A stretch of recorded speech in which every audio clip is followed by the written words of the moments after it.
Sensual, o movimento é sensual. Sexy, o movimento é bem sexy. Sexy, já está chegando o Braga Boys para essa dança que é uma bomba. Para dançar isso aqui é bomba. Para balançar isso aqui é bomba. Para mexer isso aqui é bomba, bomba, bomba. Sensual. O movimento sensual. Sensual. O movimento é bem sexy. Sexy. O movimento é bem sexy. Sexy. Já tá chegando o Braga Boys, começa a dançar que é uma bomba. Para dançar isso aqui é bomba. Pra balançar isso aqui é bomba. Para mexer isso aqui é bomba. E a mulherada se joga assim, assim, assim. Para a gente entender a lógica da corrida armamentista durante o período da Guerra Fria, a gente precisa pensar num conceito de exterminismo, criado pelo historiador Edward Palmer Thompson na década de 80. Esse conceito tratava basicamente do que seria a produção em massa dos armamentos nucleares naquele período. Essa produção em larga escala iria acabar gerando, eventualmente, a destruição total da humanidade. Mas e quando que inicia a lógica do exterminismo? A lógica do exterminismo, ela vai se iniciar principalmente na Segunda Guerra Mundial, onde todos os países durante a guerra vão estar com esforços para desenvolver tecnologia, para desenvolver armas, para conseguir ganhar o inimigo naquela guerra que a cada dia parecia mais longe de se acabar. Dentro desses grandes desenvolvimentos, a gente pode destacar dois que talvez são os mais importantes. O primeiro era o programa de foguetes balísticos da Alemanha nazista, né? Coordenados pelo Dr. Wernher von Braun, que eu já vou voltar a falar um pouco dele. Mas eles desenvolviam esses foguetes e tal, vamos tá passando umas imagens aí deles aí, bem loucas. Eles estavam desenvolvendo essas tecnologias.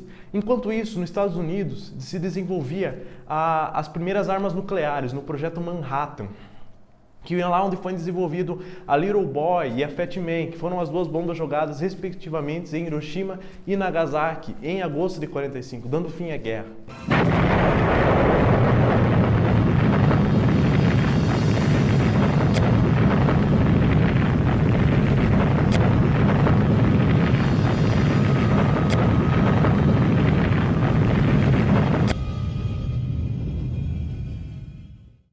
Então, é aí que o pessoal começa a falar assim, não, a gente tem que investir em ciência para os cientistas criarem armas, para eles criarem essas coisas que a gente possa destruir e botar medo no coração dos inimigos. Porém, como a gente sabe, no fim da Segunda Guerra, a Alemanha nazista foi derrotada.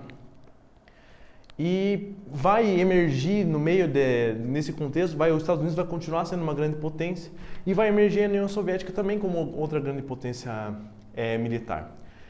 Nos Estados Unidos é que eles vão começar a real corrida armamentista, que eles vão começar a falar assim, vão investir nessa indústria da guerra e vão falar assim, a gente precisa pegar o que a gente aprendeu no projeto Manhattan e cada vez aumentar mais para se tornar cada vez mais foda.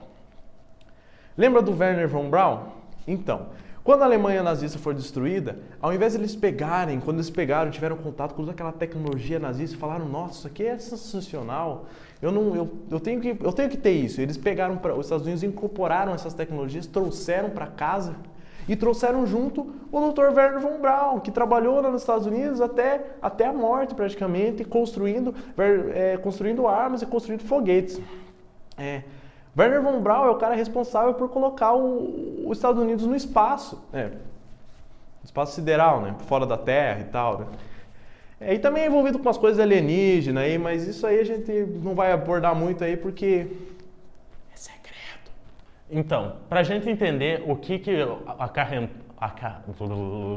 acarretou o final da Segunda Guerra Mundial, a gente precisa entender o contexto da Guerra Fria.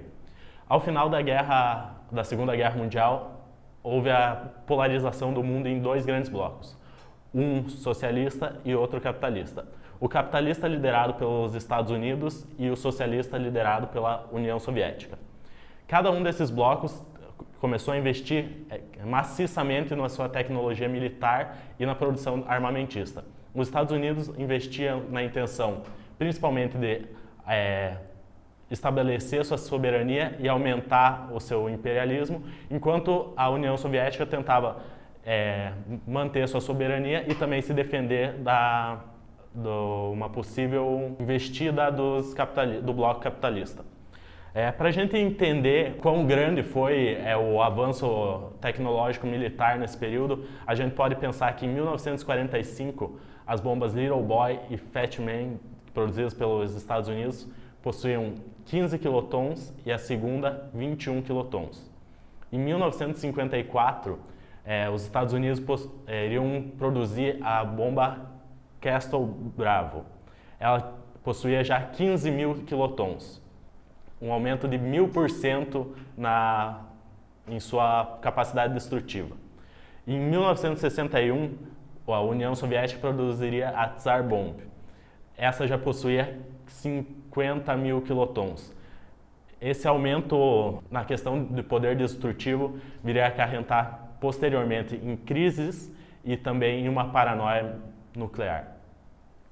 Mas essa paranoia, esse medo de ter uma nova guerra, uma guerra nuclear e das bombas dos comunistas ou das bombas dos imperialistas, não é algo injustificado. Porque a Guerra Fria também, para quem sabe um pouco, ela é um momento de uma instabilidade política muito grande. Essas duas potências vão estar se provocando de todo o tempo, assim, o tempo inteiro.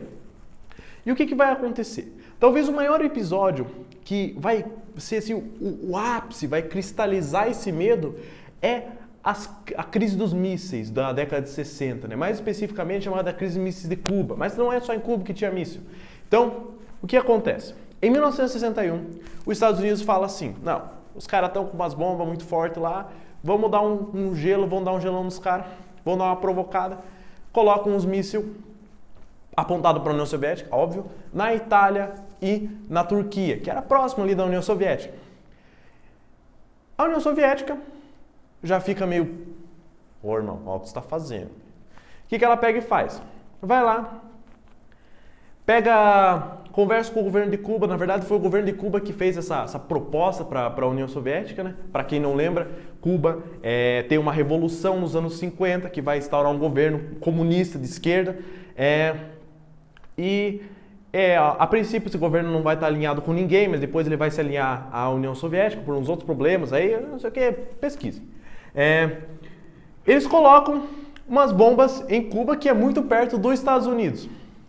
E essas bombas, esses mísseis que estão em Cuba têm um problema um pouco maior para os Estados Unidos, porque se eles fossem lançados, os Estados Unidos não tinham o que fazer, não ia ter como tempo de revidar a tempo, os mísseis iam cair de qualquer maneira, não tinha como explodir um míssil no ar, uma coisa assim, não tinha.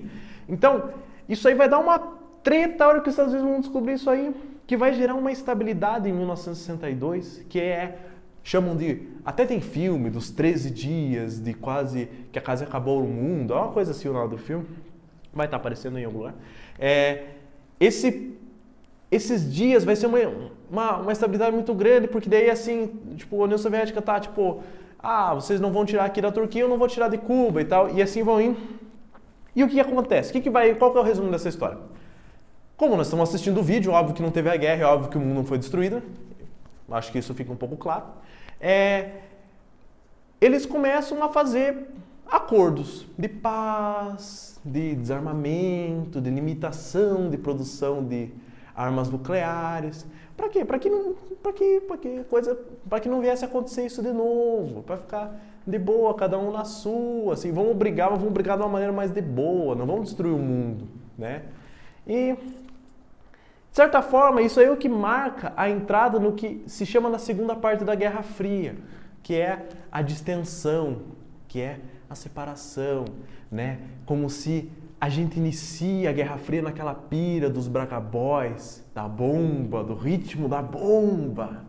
Agora, a ideia é segurar o tchan, amarrar o tchan, segurar o tchan, para que não aconteça nada. Porque quase por 13 dias, por um fio, quase que tudo foi para o espaço, literalmente. Então, a distensão, a gente não vai explicar muito aqui, porque já está dando nosso tempo. Próxima videoaula a gente vai fazer sobre isso, ou sobre outro tema, não sei. Mas, fica aí, se inscreve, deixa o like e até mais. Isso aí que você viu foi apenas um resumo muito rapidamente feito. Agora, se você quiser aprender mais, está passando aí algumas bibliografias, alguns livros, alguns filmes e documentários para você assistir, para você ler, para daí você realmente ficar manjando o que aconteceu na corrida armamentista, né? Falou! Começa a dançar que é uma bomba. Para dançar isso aqui é bomba. Pra balançar isso aqui é bomba. Para mexer isso aqui é bomba. E a mulherada se joga assim, assim, assim, assim. Todo mundo, uma mão vai na cabeça, uma mão vai na cabeça. O movimento é sexy, o movimento é